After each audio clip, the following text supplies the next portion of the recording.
श्रीमद्वाग्भट विरचितम् अष्टाङ्गहृदयं सूत्रस्थानं चतुर्थ अध्याय रोगानुत्पादनी अध्यायः।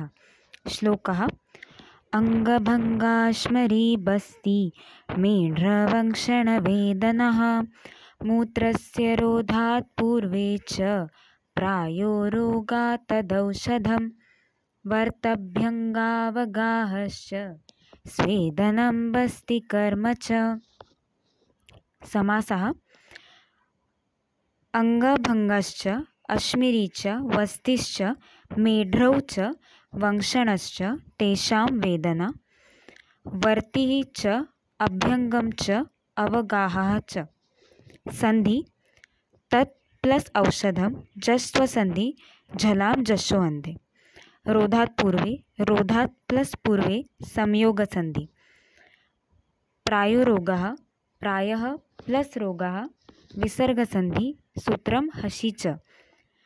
स्वेदनं बस्ति कर्म स्वेदनं प्लस बस्ति कर्म अनुस्वार संधि मो अनुस्वारः।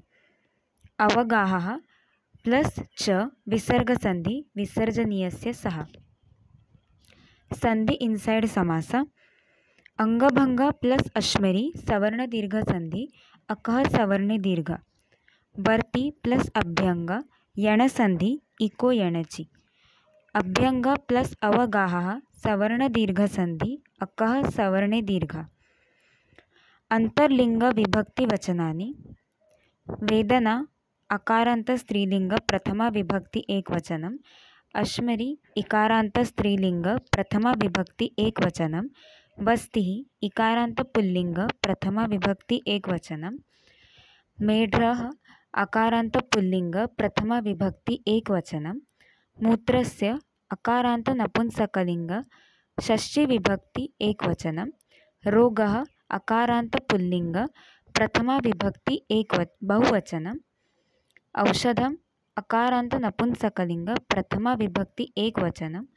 वर्तिः इकारांत स्त्रीलिंग प्रथमा विभक्ति एक वचनम। स्वेदनम अकारांत नपुंसकलिंग प्रथमा विभक्ति एक वचनम। पदार्थ अंगभंग बॉडी पेन अश्मेरी यूरिनरी कैल्कुलाई। वस्ति यूरिनरी ब्लैडर। मेढ्र पेनिस। वंक्षण इंग्वाइनल रीजन। वर्ति हर्बल सपोजिटरी। अभ्यंग ऑयल एम्ब्रोकेशन। अवगाहः immersion of the whole part of body in medicated oil और वाटर।